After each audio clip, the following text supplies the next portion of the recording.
প্রতিদিন যাইতে হবে। আমরা মসজিদে কিসের জন্য? আমরা মসজিদে যাই কিসের জন্য?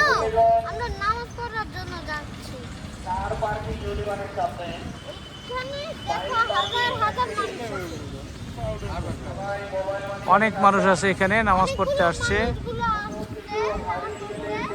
আজকে আমরা এখানে নামাজ পড়বো, সবার জন্য দোয়া করব। বলো। তোমরা তোমরা এখানে যেতে পারো। তোমরা এখানে যেতে পারো নামাজ পড়তে। তোমরা নামাজ পড়তে কিন্তু যেতে পারো।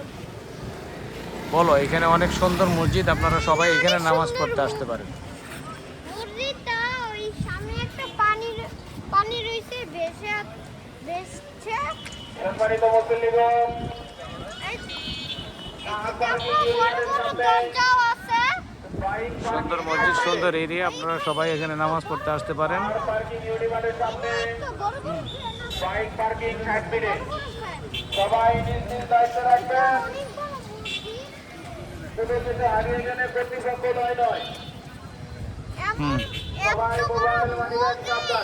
তোমরা একবারে দেখবে, তোমরা একবার সবাই পাগল হয়ে মোবাইল যাবে। মানিব্যাগ সাবধান। এত বড় মসজিদে তোমরা নামাজ পড়তেও এই পারো। যে মসজিদে মানুষ প্রবেশ করতেছে, মসজিদে মানুষ প্রবেশ করতেছে। মসজিদটা বাহিরটাও অনেক সুন্দর, দেখতে অনেক সুন্দর লাগে, আমার কাছে ভালোই লাগতেছে। আসো নানা ভাই, আসো। আমরা আস্তে আস্তে মসজিদের ভিতরের দিকে যাওয়ার চেষ্টা করি, মসজিদে যাচ্ছি। আস্তে আস্তে ভিতরে যাওয়ার চেষ্টা করি, দেখি। ফ্যান বড় বড় ফ্যান আছে। এখানে বড় বড় দরজা আছে। আর বিশাল বড় মসজিদ আছে। তোমরা দেখলে একবার অবাক হয়ে যাবে। ঠিক আছে, চলো আমরা ভিতরে প্রবেশ করি। এখন আমরা মসজিদের ভিতরে আচ্ছা, প্রবেশ চলো, করবো আমরা ইনশাআল্লাহ। ভিতরে